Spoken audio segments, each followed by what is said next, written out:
As you know, we are talking about textbooks as part of curriculum design and part of instructional development of instructional materials.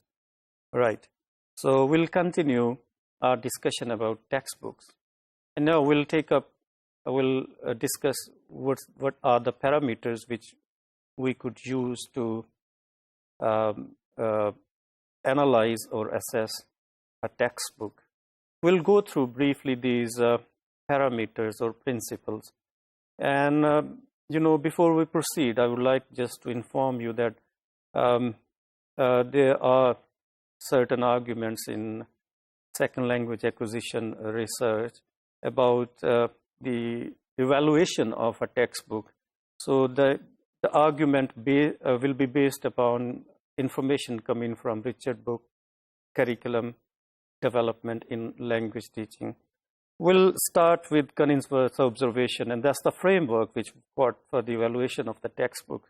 So firstly, this framework, invites us to think that a textbook should correspond to the needs of the learners or their aims of the learners. I mean, they obviously come to the classroom with a specific aim in mind. So, for example, if they are learning grammar or if they are coming to the classroom to enhance their listening or speaking skills, so the textbook should be matchable or compatible to the learner's needs. Secondly, it should reflect the uses of the language for which it's being learned. For example, if it's going to be learned for specific purposes or generalized purposes. And thirdly, it should facilitate learning. So while making decisions about the evaluation of the textbook, we need to know what this sort of criteria. And fourthly, it should mediate between target language and learner.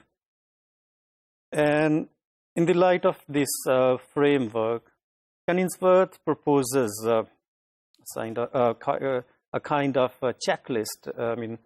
Whether the textbook contains aims, objectives, methodology, content, and organization. But on the other hand, there is another argument which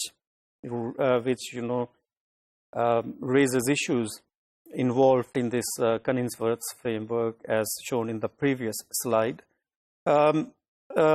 These issues are, for example, it might be practically difficult to use this criteria because it contains too many elements of aims, objectives, content, methodology, organization. But on the other hand, the argument is the evaluation of a textbook varies from teacher to teacher. So we need to be aware of, some human elements while analyzing the textbooks. For example, a teacher might see a textbook in terms of meeting the needs of its students, meeting the context, or, in terms of its content. On the other hand, the teacher, she might be interested whether a textbook reflects her theoretical orientations. So one teacher might see a textbook in terms of process-oriented approach. And on the other hand, the other teacher might see it as a product-oriented approach. So it's not the list of the framework that Canons has proposed here. Rather, we need to go beyond this framework and see whether these elements are being affected. Okay. So while making decisions about assessing the textbook, we need to know whether the textbook, contains concerns for the program and whether it contains concerns for the teachers, for the learners, and the content itself, and pedagogical factors.